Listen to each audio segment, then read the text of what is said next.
Merci beaucoup, Guillaume. On revient à présent sur la tempête Dorian qui se dirige actuellement vers la côte est des États-Unis. La nuit dernière, elle a frappé les Bahamas et selon les dernières informations, Alors, c'est pas la France, voilà les rien à Bahamas. voir. Voilà, ce sont les dernières images de Dorian, alors qu'on a appris que 13 000 maisons auraient été touchées par cette tempête aux Bahamas. Bonjour Frédéric Decker, vous êtes météorologue à Météo News.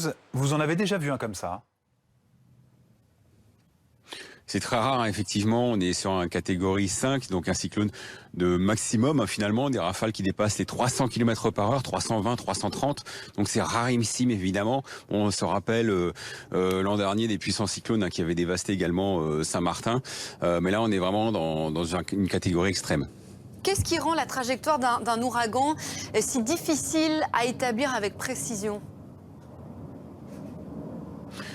C'est vraiment tout ce qui se passe autour, hein, c'est-à-dire les dépressions plus classiques, les anticyclones, leur position, la force des alizés. Donc bien sûr, c'est à partir de tous ces phénomènes ensuite qu'on peut à peu près déterminer la trajectoire d'un cyclone. Bon, en général, il est plutôt pas trop mal prévu.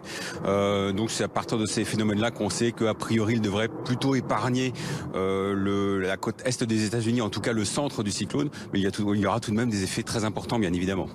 Dorian, il y a quelque chose d'assez particulier. Il faut que vous nous expliquiez, Frédéric, c'est cette lenteur de déplacement. D'où ça vient et quelles conséquences ça a?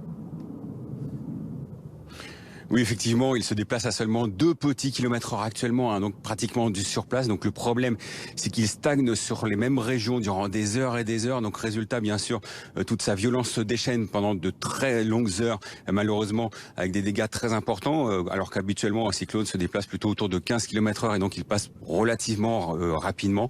Donc bien sûr, avec une telle lenteur, malheureusement, on peut s'attendre à des résultats, des catastrophes, hein, localement, vraiment des dégâts vraiment extrêmement importants. Il devrait accélérer en revanche au cours des prochains jours en atteignant progressivement l'est des États-Unis, au large de l'est des États-Unis, mais pour l'instant, effectivement, il est extrêmement lent.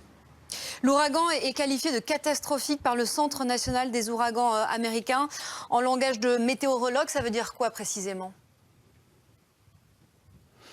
C'est justement sa catégorie, hein, déjà catégorie 5, donc c'est le maximum en termes de cyclone. C'est des vents qui dépassent les 280 km par heure. Actuellement, on a même des rafales de l'ordre de 320, 330 km par heure sur les Bahamas, hein, donc forcément avec des conséquences extrêmes. Des pluies évidemment très importantes également. Une marée de tempête également très importante qui peut atteindre 5 à 6 mètres au-dessus du niveau de la mer habituelle. Donc forcément de telles conséquences en termes de météo ont forcément des conséquences très importantes aussi en termes de dégâts.